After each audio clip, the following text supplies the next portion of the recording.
Hello people, this is day 3 of Trip on Wheel series. So ನಾನು ನಿನ್ನೆ ಸೂರತ್ನಾಗ book ಮಾಡಿದ apartment ಇದು. Apartment ಸೆಂಟರ್ನಾಗ restaurant ಮಾಡ್ಯಾರ which is room kind. And this is the morning scenes. ಎಲ್ಲರೂ coffee ಕುಡಿದು ಎಲ್ಲರೂ ready ಆಗೇವಿ ಹೋಗ್ಲಿಕ್ಕೆ. ಸೊ ನಾವು ಮಾರ್ನಿಂಗ್ ಬ್ರೇಕ್ಫಾಸ್ಟ್ ಮಾಡಿ ಲಂಚ್ನು ಪ್ರಿಪೇರ್ ಮಾಡ್ಕೊಂಡು ಹೊಂಟ್ವಿ because we are going on a ferry today. ಇದು OH ಎಕ್ಸ್ಪ್ರೆಸ್ ಅಂತಂದು ferry which is operated in Gujarat.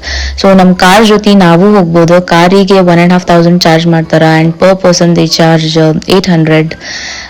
So we took a ferry which operates from Hazira to Goa. So main benefit ಏನಂದ್ರೆ we can go from land also, but around 400 kilometer ಆಗ್ತದ ಇಲ್ಲಿಂದ ಅಲ್ಲಿ ಹೋಗ್ಲಿಕ್ಕೆ. ಫೆರಿನಾಗ ಬಂದ್ರೆ 70% of our travel time is reduced. So this is the inside of the ferry. Games ಎಲ್ಲ the restaurant or the which is on a additional cost. This is how it looks, and look at this. 4 hours ferry naga with the sea view and a seat. It was just awesome.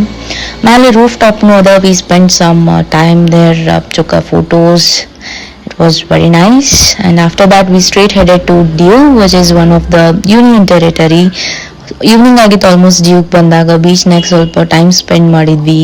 ಅಲ್ಲಿಂದ straight ನಾವು ಬಂದಿದ್ದು ಸೋಮನಾಥ್ ಜ್ಯೋತಿರ್ಲಿಂಗ. So ನಂದು 7ನೇ ಜ್ಯೋತಿರ್ಲಿಂಗ ಇದೆ. 7ನೇ ಜ್ಯೋತಿರ್ಲಿಂಗ ದರ್ಶನ ಮಾಡ್ಕೊಂಡು book ಮಾಡಿದ ಹೋಟೆಲಿಗೆ ಬಂದು ನಮ್ಮ ಡೇನ ಹೆಂಗ್ ಮಾಡಿದ್ವಿ. That's all for